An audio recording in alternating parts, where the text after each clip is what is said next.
All right, folks, what should be a nice and simple, nice and straightforward lesson here. It might actually at times seem a little bit too simple. It might seem like we're breaking something down more than you're used to, and that's okay. We'll play around with this.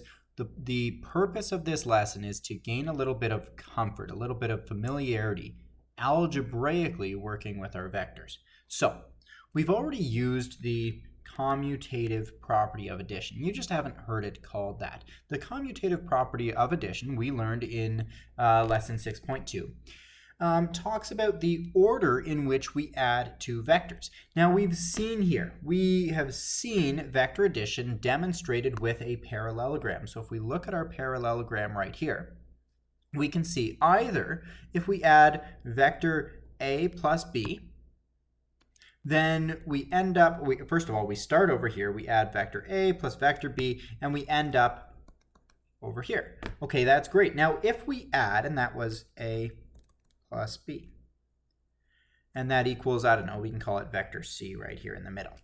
Okay, now if we add vector B plus A, then we end up at the exact same location. And that's our point right here. Our point is not that A plus B equals C or that B plus A equals C. The point is that if A plus B equals the same thing as B plus A, then we know that A plus B is equal to B plus A. Now, I know we've already discussed this. The idea here is that the order does not matter if we're adding two different vectors. You've been using this property for years. You've been using this property with algebraic expressions, as you've simplified algebraic expressions, since grade 9, at the very least. In grade 9, when you're working and you are collecting like terms. When you're collecting like terms, what you're doing is you're taking the order of an algebraic expression and you are reordering the terms involved because you know the order in which you add terms does not matter. Now, the order in which you add vectors, what you're learning here, hopefully explicitly here, the order in which you add vectors also does not matter. So if we're going to use our commutative property to simplify this expression, what we're doing is we are collecting our like terms. We see our 5x and our 7x. If this is a vector x, we handle this the same way we handle a variable. Now, this is not going to be true for all of our operations, but it is going to be true for vector addition. So we're working here. We can rearrange this. We're going to work with 5x plus 7x plus 4y, where we've rearranged this, and then we can say, okay, well, 5x plus 7x, I know what that looks like. I know if I add those two vectors, it ends up with a scalar multiple of 12. So I'm working with 12 times vector x plus 4 times vector y. I cannot simplify it anymore without additional information. Okay, good job, you. That's our first property, nice and straightforward. I suspect, because we've already explored this a little bit, I suspect we're going to be able to breeze right through this lesson. All right, so we've learned our commutative property. And we do need to keep in mind, just like I said, vector addition is commutative, but not all vector operations are commutative. That means the order sometimes matters when we're working with vectors. Sometimes it matters with vectors in a way that we're not used to order mattering when we've worked with numerical expressions. Now, we're going to look into the associative property of addition. Okay, so here we're going to look at this vector addition. We have here vector A. I have vector A. We'll call that in red right here. And you know what? I'm going to change my view so I can switch between colors really easily. So I have vector A, and then I have vector B being added to it, and then I have vector C. All right, so the idea here is that we can associate these vectors as we want. And what that means is we can, if we're working with this vector addition, we can add these in any order we want. And you might say, hang on, Mr. Pasatka, you just said that. That's true. We discussed that with two vectors. We discussed changing the order in which we add them. Now, if we're working down here, what it means is we can break this apart a little bit more. So if we're working, if we wanted to, we could add A plus B and then add vector c to that. And what that means is we might be working over here, we might be working with a plus b plus vector c. So if I'm working with a plus b plus vector c, then where I would end up, let's see, we'll put our resultant vector right here. That's our sum vector, our resultant. We might, if you prefer, we might, if you want to have that labeled, we can call it vector v. Right here. Okay, good job us. Now the other idea is that we can play around with this a little bit more. We can play around with this by, instead, we could take vector A and add vectors B plus C together first, and then add that resultant to vector A. So if we're working with that, what we're doing is we're saying, okay, vector A right here, we already see that in place, and then we need a resultant vector, vector B plus C. So if I have a resultant vector from B plus C, then I should be working with, hang on, blue and yellow should come with a green resultant vector. B plus C, okay, so I start here, I go through vector B, I go through vector C. The resultant looks like this. And I can see that whether I add A plus B first and then add vector C, or if I add A and then I add vectors B plus C together with the resultant there, then I end up at the same location with vector V. All right, so these two properties, like I said, nice and straightforward. These two properties you have already used when you've been working through your numerical problems for years. At this point, you should be relatively comfortable with them. The new piece here that we're working with is that these two properties we're using with vector addition. All right, now let's jump in a little bit. We'll jump in to the distributive property of addition. And I know already that you have worked before with the distributive property with numerical values. That is, it is the opposite to common factoring. Your distributive property happens when you have a factor, we'll call it factor, I don't know, A, outside of a, I don't know, a binomial. A times B plus C is going to be equal to A times B plus A times C. That is a distributive property. Maybe you've seen it drawn in with some rainbows right here. Now this distributive property, we'll take a look at this example right here. Okay, so we can either have, I think red was vector A, yes it is. So if I have here, if I look at some vector addition, then I can add vector A plus vector A, and I can add that to vector B plus vector B. And that is really what I'm looking at here is, okay, so A plus, sorry folks for the zoom, there we go, plus B plus B. And we've played around with some scalar multiplication in this course, so I'm hoping that we're able to simplify this a little bit further. Okay, so A plus B, well that is 2A plus 2B. And that's great. Now, what if we break this down a little bit differently? Okay, if I look at this purple vector, what I would like you to do is, in a moment, pause the video and write out an expression for this purple vector.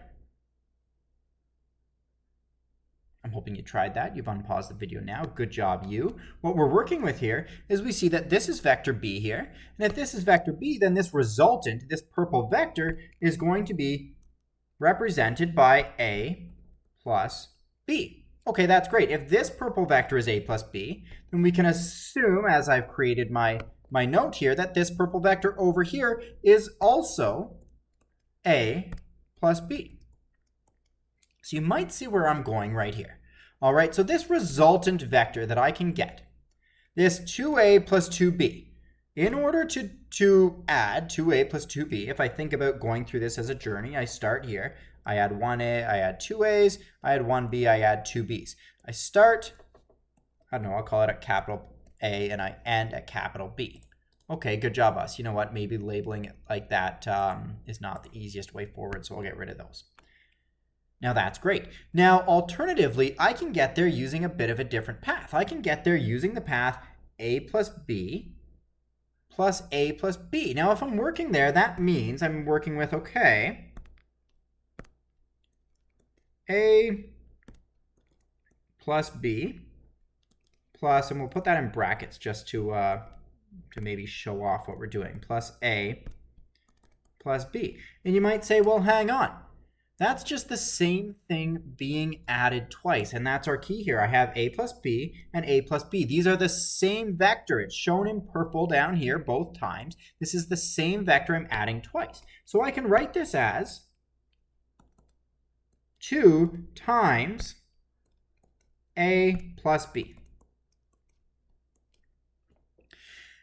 And that's most of it. The idea is that these two expressions are equivalent. 2 times A plus B is equal to 2A plus 2B. And you might say, well, hang on, Mr. Pasatka, I already knew that. I've been working with the distributive property for years. And that's great. You have been. But you have not been working with it with vectors, right? So we're adding vectors here. This is a little bit new. We cannot assume all mathematical operations are going to have the same properties when we're working with vectors as they did in the past when we worked with just numbers. What are numbers? Numbers are scalars, just scalars.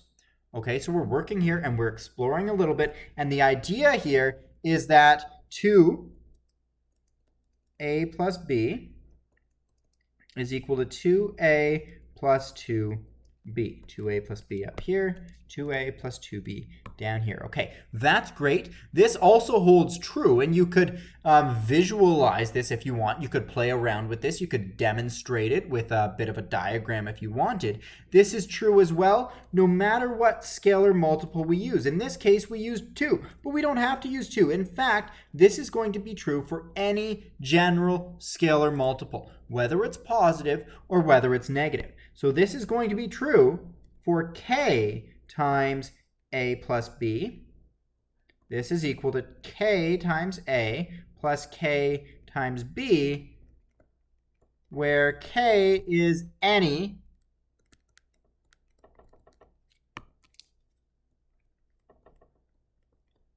scalar. And that means k is an element of the real numbers.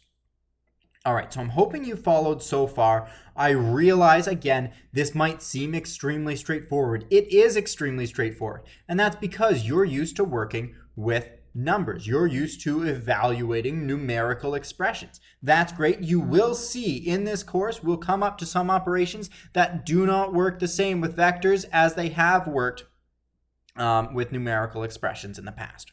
All right, so now we've learned 3 vector properties: the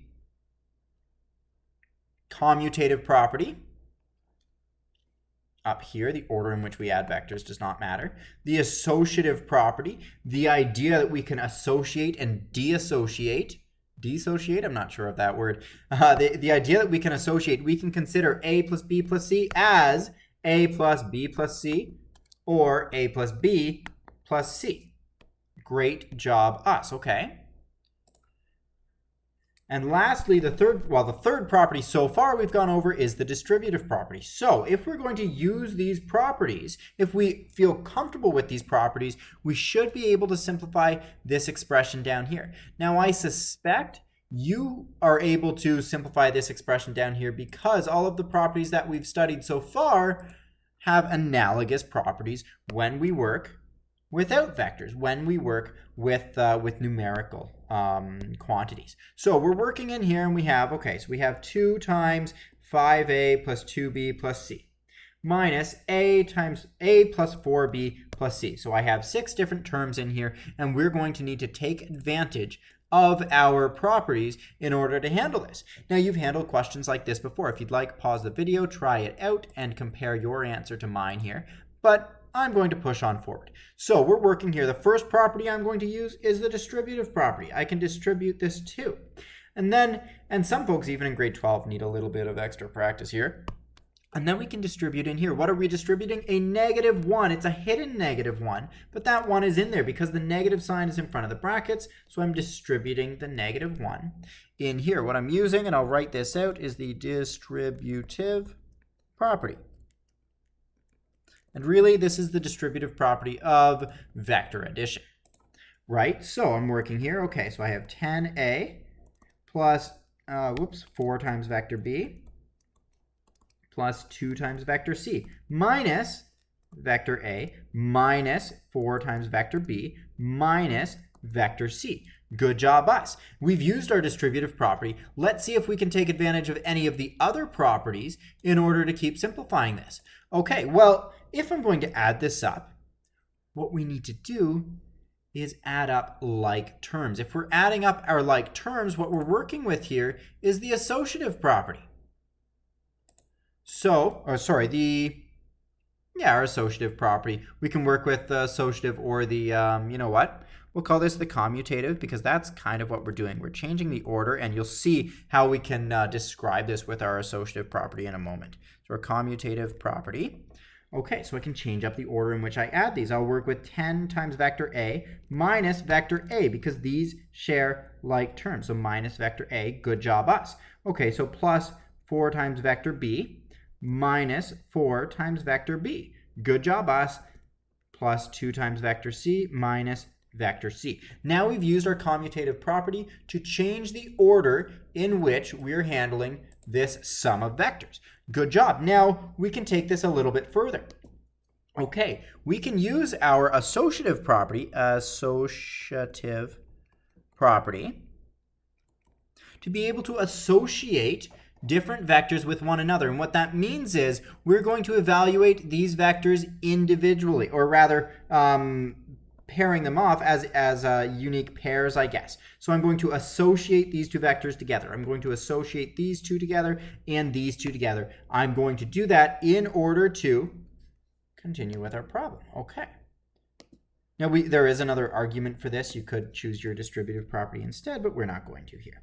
So that means I'm working here. I have 9 times vector A plus 4b minus 4b. That's 0 times vector b. Okay, plus 1 times vector c. I can simplify that a little bit further. 0 times vector b, that's just going to equal 0. So I'm working here with 9 times vector A plus vector c. Good job, you. Now, that's great. We have a few other properties right here that we'll just cover. We'll break out. We're not going to analyze them with any great depth, and that's okay. We're going to use the identity law of addition. The identity law of addition, all it really does is it identifies, it defines a zero vector. And we've already seen the zero vector before. The idea here is that we could take any vector, add the zero vector, and we would be left with the original vector after the fact. Again, relatively straightforward. The analogous argument to this is the identity law of addition for numbers. The identity law of addition for numbers is we can take any number, k, and we can add the number 0, the unique number 0, so that the sum is k. This number 0 is unique in this faucet. The number 0 is the only number you can add to, say, k, in order to be left with still the number k. It might seem a little bit odd that we're going into such depth to analyze these numbers, but this is, I guess, your first foray into a bit of number theory. All right, so then we're going to look at the associative law for scalars.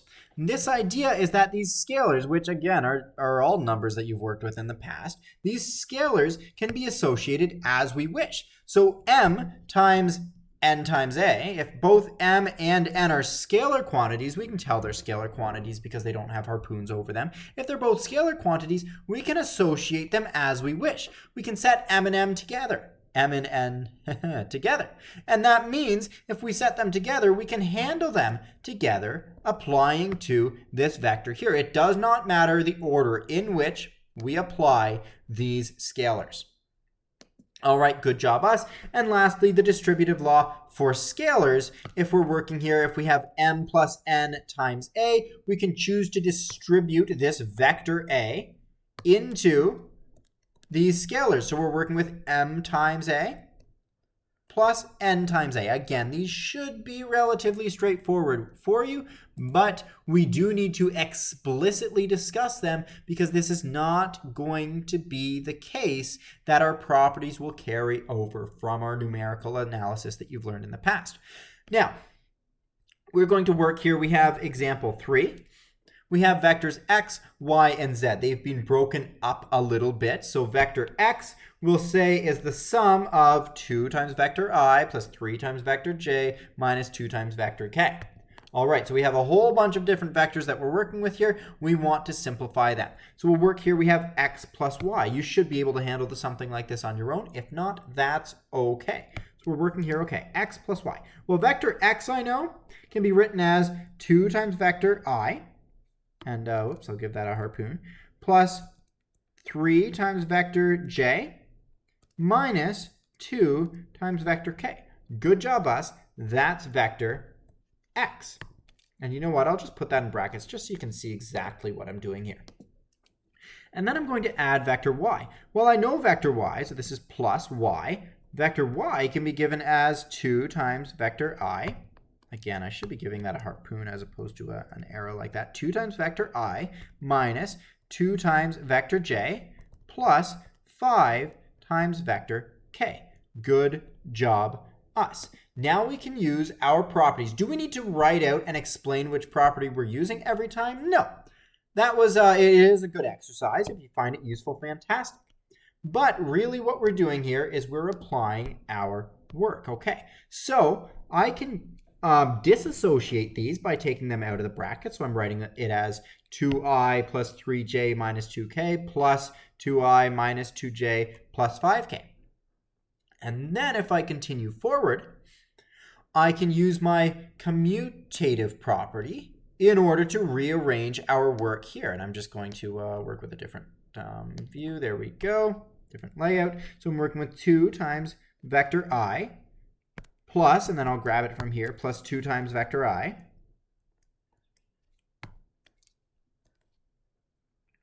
Okay, plus 3 times vector j minus 2 times vector j. That should be in red here. Minus 2 times vector j. Good job, us. Minus 2 times vector k plus 5 times vector k. All right, good job, us. That means I should be able to simplify it here. I'm working with 2 times vector I plus 2 times vector I. That is 4 times vector I. Then I'm working with 3 times vector j minus 2 times vector j. That is plus just vector j. Minus 2k plus 5k. I'm working here with plus 3k. So that means x plus y, if I'm writing it in terms of I, j, and k, is 4i plus j plus 3k. Again, it should be nice and relatively straightforward. I'll leave example B here to you. Try it out on your own. And then, you know what? I'll give you one more to practice with. I'll call it, I'll just call it part C. And we'll go with x minus y plus 3z. Try that out on your own. I'll post the answers on the note that I upload to the classroom. At this point, you should be able to handle all of the practice problems from section 6.4. Nice work, folks.